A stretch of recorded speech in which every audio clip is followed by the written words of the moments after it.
कंस के हृदय में भी थोड़े थोड़े भाव जागृत हुए कि ठीक है ही कहते हैं। वसुदेव जी ने कहा कि महाराज अगर आपका काल 8वें गर्भ की संतान होगी तो मैं वचन देता हूं कि आप देवकी को प्राण दान दे दीजिए और इसके जितने भी गर्भ की संतान होंगे सब दे देंगे, इसका प्राण छोड़ दीजिए। जब काल आएगा तो आएगा।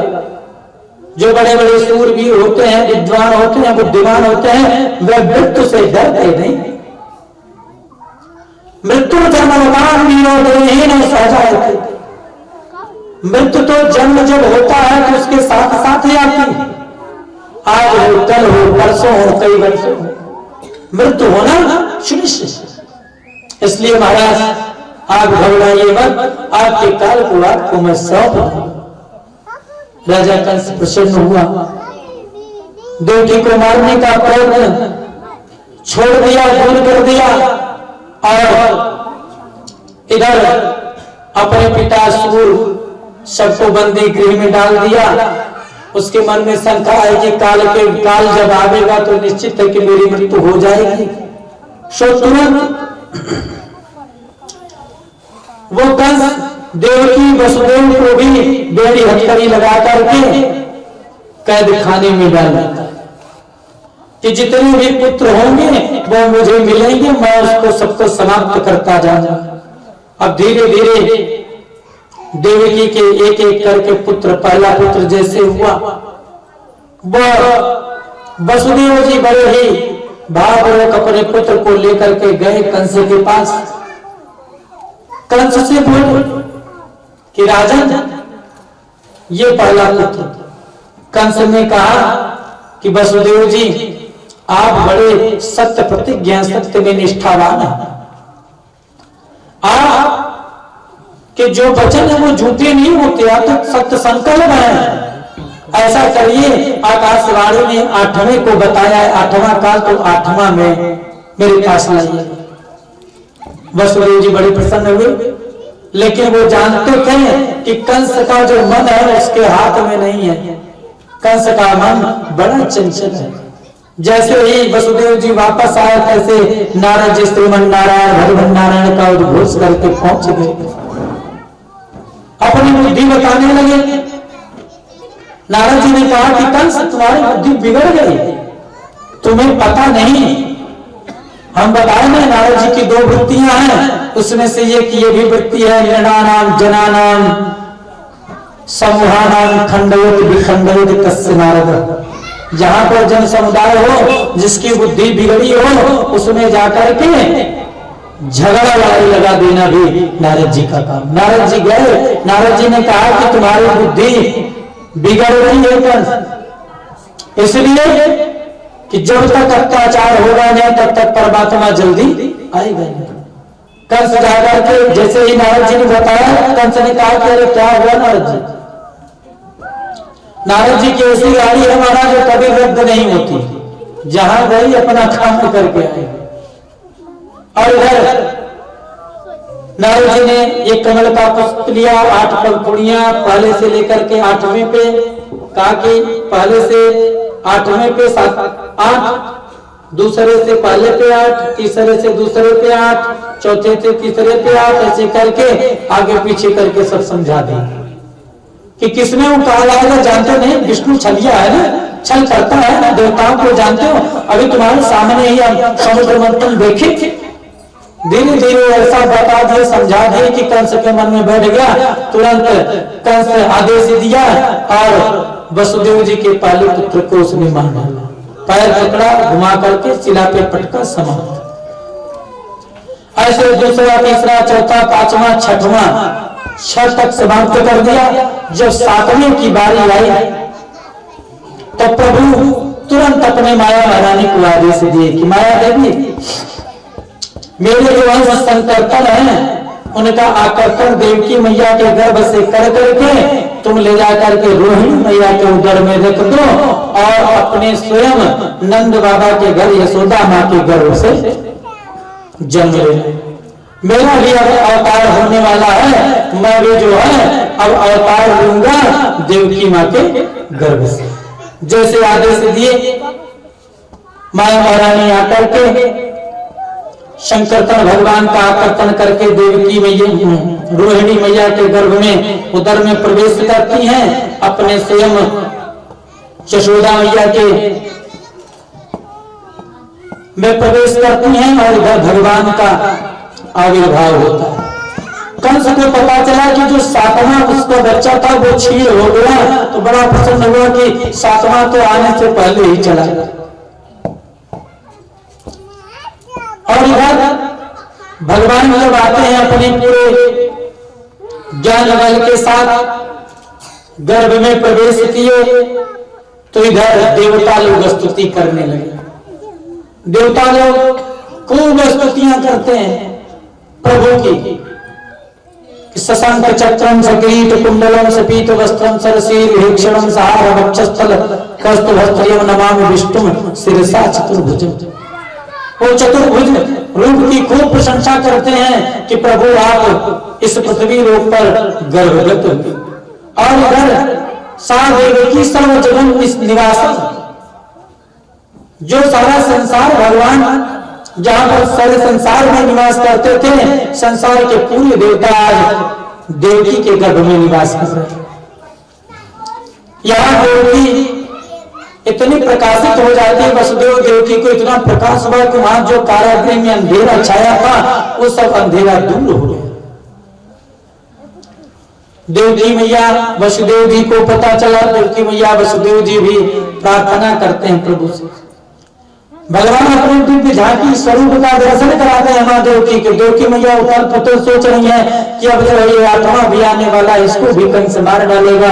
सो भगवान जब दिव्य झांकी का दर्शन कराते हैं, चतुर्भुज रूप का दर्शन, देवकी मैया और वसुदेव जी दोनों लोग प्रार्थना करते हैं कि प्रभु आप हमारे यहाँ आए, लेकिन इस स्वरूप से जब आप आएंगे तो लोक निंदा होगी। आप अपने इस स्वरूप को छिपा लीजिए और बाल्या स्वरूप ग्रहण कीजिए।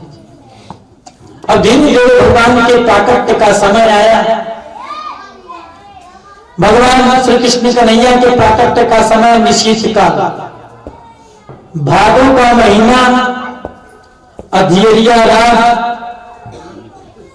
अष्टमी का दिन, रोहिणी नक्षत्र और भगवान का आविर्भाव हुआ। मंद मंद मेघ गरज रहे हैं, बादल अपनी मीठी मीठी फुहारें छोड़ रहे हैं। भगवान का जैसे प्राकट्य हुआ और सभी लोग भगवान के प्रकट का उत्सव मना रहे हैं। देवकी मैया प्रार्थना कर रही है कि कहीं कंस को पता न चले।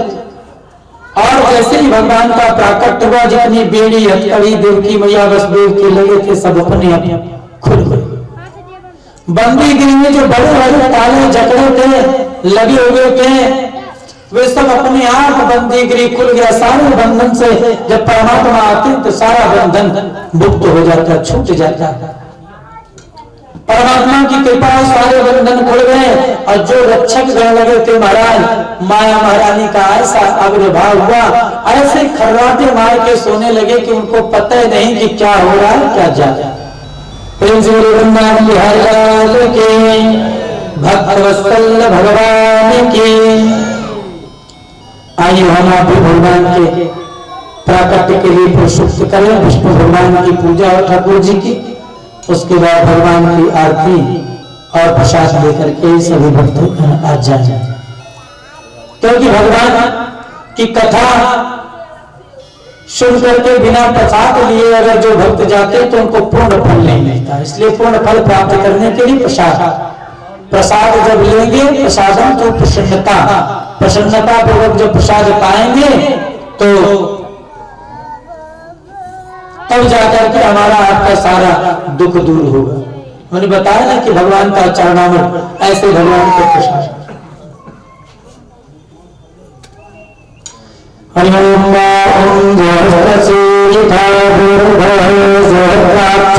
जय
सुमत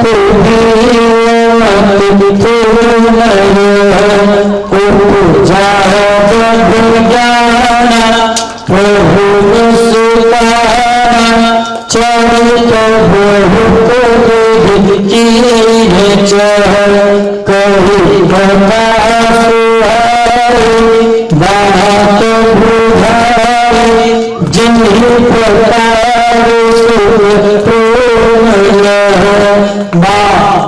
तुम्हें बोली सोमती बोली तजहुता रूपा की सुनीला अति प्रियशीला की सुनीला अति प्रियशीला जो सुख परम अरूपा सोनी भजन सुजान रूपन पावन रूपा युक्त सुरूपा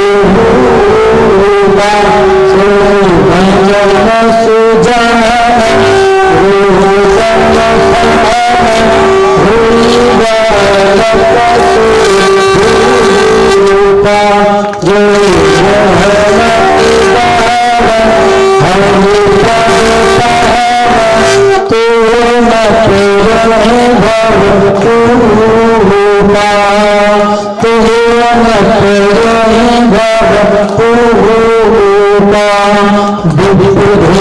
सुर संत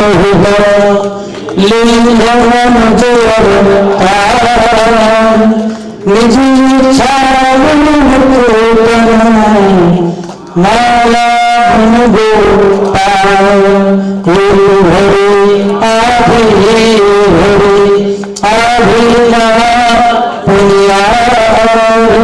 तुलसी संगत साहेब से कटो अपराध काम हिदार प्यार जने लोभी के दान तुम प्रिया दो महिला प्रिया दो महिला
हरि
जो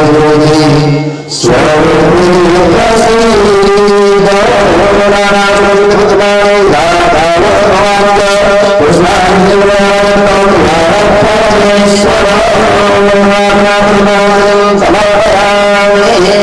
श्री